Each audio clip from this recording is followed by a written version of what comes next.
Mumbai entertainment industry में पिछले दशक में कुछ बहुत दुखद घटनाएं हुई हैं। हाँ बिल्कुल। जहां यंग एक्ट्रेसेस की मौत हुई। शुरू में तो कहा गया सुइसाइड है, पर बाद में वो केसेस शक और काफी विवादों में घिर गए। हाँ बिल्कुल। आज का ये डीप डाइव असल में 3 ऐसे ही मामलों पर है, जिया खान, प्रत्यूषा बनर्जी और शिखा जोशी। हमारे पास जो भी जानकारी है, जो स्रोत हैं, उनके बेसिस पर हम समझने की कोशिश करेंगे कि इन कॉम्प्लेक्स मामलों में क्या कोई पैटर्न है, क्या सबूत सामने आए और वो कौन से सवाल हैं जो आज भी अनसुलझे हैं। हाँ, क्योंकि आधिकारिक नतीजों को तो चैलेंज किया गया। बिल्कुल, और केस दबाने तक के आरोप लगे। हमारा मिशन यही है कि इन स्रोतों के आधार पर इन उलझे हुए मामलों को थोड़ा समझें। ठीक है, तो चलिए शुरू करते हैं। ये सिर्फ अलग अलग ट्रेजेडीज नहीं लगती, इनमें कहीं ना कहीं एक पैटर्न सा दिखता है। सही।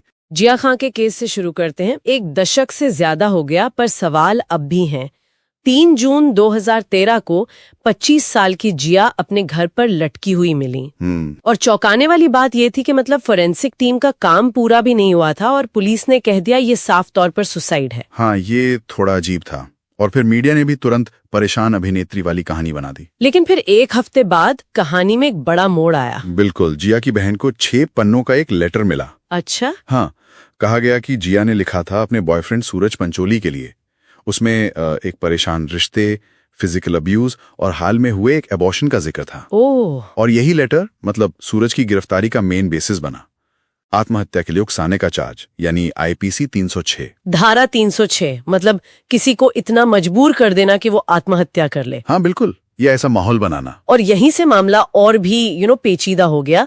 जिया की फैमिली ने तो शुरू से कहा कि ये मर्डर है। हाँ, वो माने ही नहीं कि ये सुसाइड है। उन्होंने यूके से एक फोरेंसिक एक्सपर्ट जेसन पाइने जेम्स को हायर किया। अच्छा, फिर उनकी रिपोर्ट आई और वो सीबीआई के नतीजों से बिल्कुल अलग थी।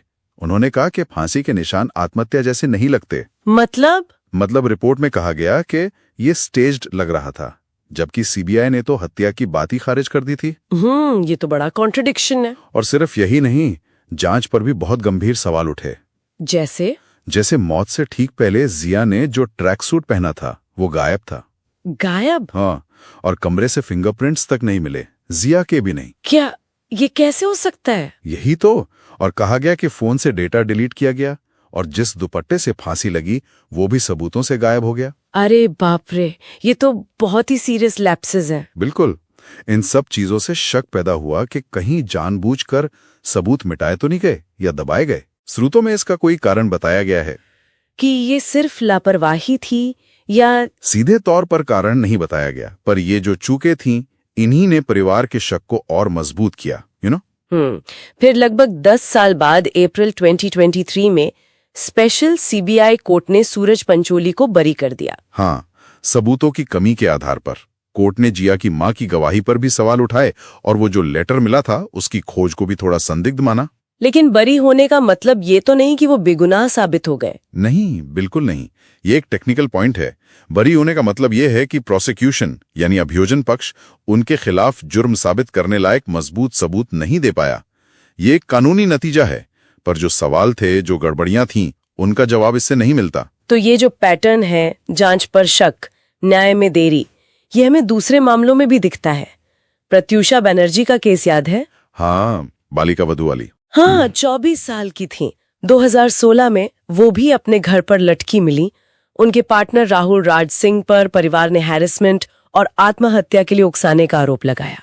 और अगर हम इसे बड़ी तस्वीर से जोड़कर देखें, इस केस में सबसे ज्यादा चुभने वाली बात है न्याय में भयानक देरी। हाँ, बहुत ज्यादा। मौत 2016 में हुई, चार्जशीट 2018 में फाइल हुई और राहुल ने जो आरोप मुक्ति याचिका डाली थी वो खारिज हुई 2023 में। 7 साल से ज्यादा हो गए। हाँ, और मुकदमा अभी तक ढंग से शुरू भी नहीं हुआ है। ये देरी मतलब अपने आप में न्याय न मिलने जैसा है। बिल्कुल। और फिर एक और केस है शिखा जोशी का, 2015 में। हाँ, उनका केस तो और भी अजीब था। वो अपने बाथरूम में मिली, गला कटा हुआ था। उनकी रूममेट ने एक वीडियो रिकॉर्ड किया था। हाँ, वो मरने से ठीक पहले का वीडियो, जिसमें वो एक cosmetic surgeon doctor Vijay Sharma और कुछ और लोगों पर आरोप लगा रही थी। शिखा का उस डॉक्टर से पहले से कोई विवाद चल रहा था ना? हाँ, छेड़छाड़ का। हाँ, मोलेस्टेशन का आरोप लगाया था उन्होंने। इस केस में भी परिवार ने कहा कि यह हत्या है। उन्होंने मुंबई पुलिस की जांच पर भरोसा नहीं जताया और कहा कि पावरफुल लोग दबाव डाल रहे हैं। और ये केस भी अनसुलझा है। हाँ, अनसुलझाई है। तो इन सब मामलों को एक साथ देखकर क्या समझ आता है? कोई कॉमन थ्रेड है इनमें? देखिए, निचोड़ ये निकलता है कि जब शुरुआती कहानी जैसे कि आत्महत्या पर परिवार सवाल उठाता है और फिर जांच में ही गंभीर खामियां दिखने लगती हैं, तो शक गहराता है। आमतौर पर पैटर्न यही दिखता है। 1, किसी पुरुष साथी पर आरोप लगते हैं। 2, परिवार ऑफिशियल कहानी को चैलेंज करता है। 3, जांच में चूक या गड़बड़ियों के आरोप लगते हैं। 4, कहीं ना कहीं पावरफुल लोगों के असर का शक होता है। और 5, न्याय मिलने में बहुत ज्यादा देरी होती है या ऐसा नतीजा आता है जिससे सवाल खत्म नहीं होते। ये अलग अलग केस कम और एक ही पैटर्न के अलग अलग उदाहरण ज्यादा लगते हैं। बिल्कुल, जहां लगता है कि न्याय शायद पूरी तरह से हो ही नहीं पाया। इसमें मीडिया का रोल भी रहा है। उन्होंने इन मामलों को जिंदा तो रखा, हाँ। लेकिन कभी-कभी सेंसेशनल बना के एक तरह का मीडिया ट्रायल भी चलाया। वो भी एक पहलू है। सही बात है। अंत में ये मामले लोगों के मन में इसलिए बसे हुए हैं क्योंकि ये हमारे जस्टिस सिस्टम की कथित कमजोरियों को दिखाते हैं। हाँ। जब जांच ही सवालों के घेरे में हो, सबूत गायब हो जाए, तो ये शक हमेशा रह जाता है कि शायद पूरी सच्चाई कभी बाहर आई ही नहीं। जिया खां केस में बरी होना या प्रत्युषा बनर्जी केस का सालों से अटक के रहना, हाँ, ये इसी स्थायी संदेह का प्रतीक बन जाते हैं। तो इन मामलों में जांच की जो खामियां और देरी हमने देखी, उन्हें देखते हुए ये सोचने पर मजबूर होना पड़ता है कि आखिर जवाबदेही तय करने में असली चुनौतियां क्या हैं। खासकर तब जब शक की सुई कथित तौर पर पावरफुल लोगों की तरफ जा रही हो। बिल्कुल, ये एक बड़ा सवाल है जो इन सोतों को देखने के बाद मन में रह जाता है और शायद आगे सोचने के लिए भी।